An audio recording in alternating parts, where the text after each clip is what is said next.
जळगाव महापालिका निवडणुकीच्या पार्श्वभूमीवर जळगावमध्ये जे आहे मोठ्या राजकीय घडामोडी घडताना पाहायला मिळत आहेत. काल भाजपने शिवसेना शिंदे गटाने युतीची घोषणा केली, मात्र महायुतीमधला त्यांचा मित्रपक्ष राष्ट्रवादी अजित पवार गट यांना लांब ठेवलं. यावर बोलण्यासाठी आपल्यासोबत राष्ट्रवादी अजित पवार गटाचे जिल्हाध्यक्ष आहेत. काय वाटतं पवार साहेब, तुम्हाला कुठेतरी डावललं जाते का महायुतीमध्ये? डावलला असं अजून म्हणता येणार नाही. त्यांनी त्यांच्या दोघं पक्षांची अगोदर चर्चा केली आणि नंतर आमच्याशी चर्चा केली आमदार मंगेश चव्हाण साहेबांनी. त्याच्याबद्दल डावलता असं म्हणता येणार नाही. पण आमच्या कार्यकर्त्यांमध्ये आणि माजी मंत्री अनिलदादा आणि गुलाबराव देवकर आप्पा, सतीश अण्णा, अभिषेक, आम्हाला असं वाटलं की त्या दोघांच्या चर्चेत ते आम्हाला बोलवतील.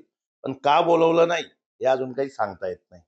नेमकं आपलं आता पुढची भूमिका काय असणार आहे? किती जागांचे? कारण प्राथमिक माहिती अशी आहे की शिंदे गटाने 25 जागा मागितलेल्या आहेत. भाजप 50 जागा लढणार आहे. तुमच्याकडून नेमका किती जागांचा दावा आहे? आमचा 26 लोकांनी आम्ही त्यांच्याकडे 26 लोकांचं मागणी केलेली आहे. परंतु आम्हाला किमान 13-15 किंवा 12-13 जागा मिळायला पाहिजेत अशी आमची मागणी आहे आणि या मागणीवर आम्ही ठाम राहणार आहोत. त्यापेक्षा कमी जागा मिळाल्या तर भूमिका काय राहील पुढची? कमी जागा म्हणजे खूपच कमी जागा देतील तर आम्ही शेवटी आमची तयारी झालेली आहे. शेवटी निवडणूक नेत्यांची नाही, निवडणूक कार्यकर्त्यांची आहे. त्याच्यामुळे कार्यकर्त्यांची इच्छा आहे की जे होईल ते होईल, आपण निवडणूक लढवून घेऊ. त्यामुळे कार्यकर्ते म्हणतात की आपण जर आपल्याला सन्मानजनक जागा नाही दिल्या तर आपण निवडणुकीला सामोरे जाऊ, अशी कार्यकर्त्यांची इच्छा आहे. काल शिवसेना ठाकरे गटाचे जिल्हाध्यक्ष पदाधिकारी यांनी तुमची भेट घेतली, तुमच्याशी चर्चा झाल्याची चर्चा आहे. त्यांनी असं म्हटलंय की राष्ट्रवादी अजित पवार गटाला जर डावललं जात असेल तर त्यांनी आमच्या सोबत येण्याची समर्थता दर्शवली तर आम्ही त्यांना सोबत घ्यायची तयारी आहे. तुमची काय तयारी नेमकी?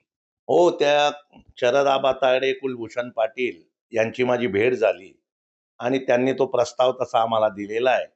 शरद पवार साहेबांची जी राष्ट्रवादी आहे त्यांनी देखील आमच्याजवळ प्रस्ताव दिलेला आहे. परंतु शेवटी आमचे माजी मंत्री अनिलदादा पाटील यांनी शेवटी महायुतीमध्येच आपण राहू किंवा महायुती सोबतच चर्चा करू किंवा महायुती सोबतच आपण आपल्या सन्मानाच्या जागा घेऊ असा निर्णय घेतला असल्या कारणाने अजून आम्ही त्यांना तसं काही सांगू शकत नाही. शेवटी महायुती आम्हाला किती जागा देते याच्यावर हा निर्णय होईल. पुढे होईल का? पण विरोधकांसोबत जाल तुम्ही?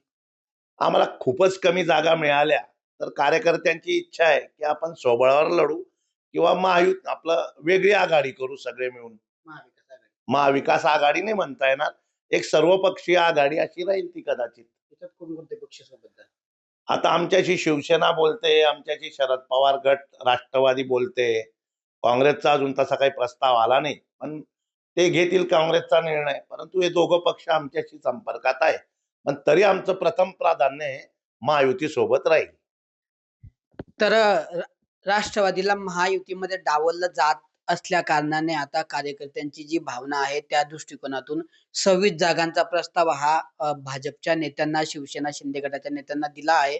त्यावर काय बोलणे होते? किमान 10 ते 12 जागांवर तडजोड करण्याची भूमिका या ठिकाणी राष्ट्रवादीच्या जिल्हाध्यक्षांनी व्यक्त केली आहे आणि त्या जागा मिळाल्या नाही तर महाविकास आघाडीतले शिवसेना ठाकरे गट व राष्ट्रवादी शरद पवार गट यांच्या सोबत देखील आमची बोलणी झालेली आहे. लवकरच त्या संदर्भातली चर्चा करून योग्य वेळी योग्य निर्णय घेऊ. सुरुवातीला प्राधान्य महायुतीला आहे. महायुतीमध्ये सन्मानजनक जागा मिळाल्या नाही तर मग विरोधातल्या पक्षांसोबत आघाड्या करून महापालिकेच्या निवडणुकीला सामोरे जाऊ, असे स्पष्ट संकेत, धमकीवजा इशाराच राष्ट्रवादीचे जिल्हाध्यक्ष संजय पवार यांनी भाजप आणि शिवसेनेच्या नेत्यांना दिला आहे. कॅमेरा पर्सन चेतन शिंदेसह किशोर पाटील, TV9 मराठी, जळगाव.